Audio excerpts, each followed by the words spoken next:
Hello friends, welcome to spicy masala taste. இன்றைக்கி நம்ம வீடியோவில் என்ன பார்க்க போனால் ராகி மால்ட் எப்படி செய்யலான்னு பார்க்கலாங்க. இங்கே பாருங்கள் எவ்வளோ சூப்பராக வந்திருக்குதுன்னு. சின்ன குழந்தைங்களுக்கு வந்து டீ காஃபிக்கு பதிலாக இது வந்து கொடுக்கும்போது உடம்புக்கு ரொம்ப நல்லதுங்க. பெரியவங்களும் எடுத்துக்கலாம். இது ரொம்ப சீக்கிரமாக செஞ்சிடலாங்க. இது எப்படி செய்யலான்னு பார்க்கலாம் வாங்க. அடுப்பை வச்சு ஒரு பேன் வச்சுருக்காங்க. 2 டேபிள் ஸ்பூன் அளவுக்கு ராகி மாவு எடுத்திருக்கேன், அதை சேர்த்துக்கலாம். அடுப்பு வந்து லோ ஃப்ளேமில் வச்சுட்டு நல்லா மாவு வாசனை வர வரைக்கும் நல்லா வறுத்து எடுத்துக்கலாங்க.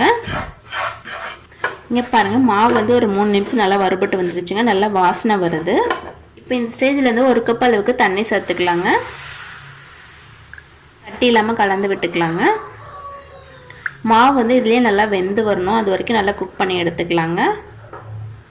இங்கே பாருங்கள், மாவு வந்து வெந்துட்டு ஓரளவுக்கு திக்காகி வந்திருக்குதுங்க. தேவையான அளவுக்கு சர்க்கரை சேர்த்துக்கலாங்க. நான் இன்றைக்கி நாட்டு சர்க்கரை தான் எடுத்திருக்கேன், அதை சேர்த்துக்கலாங்க.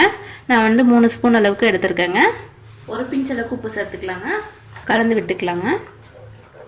தேவையான அளவுக்கு பால் சேர்த்துக்கலாங்க. நான் காய வச்சு ஆற வச்ச பால் தான் எடுத்திருக்கேன், அதை சேர்த்துக்கலாம். பால் சேர்த்துனீங்களா, அது நல்லா கலந்து விட்டாச்சுங்க. இந்த அளவுக்கு நல்லா திக்காகி வந்திருக்கு. இந்த அளவுக்கு இருந்தால் போதுங்க. ஆறி வரும்போது நமக்கு வந்து கரெக்டாக இருக்கும்.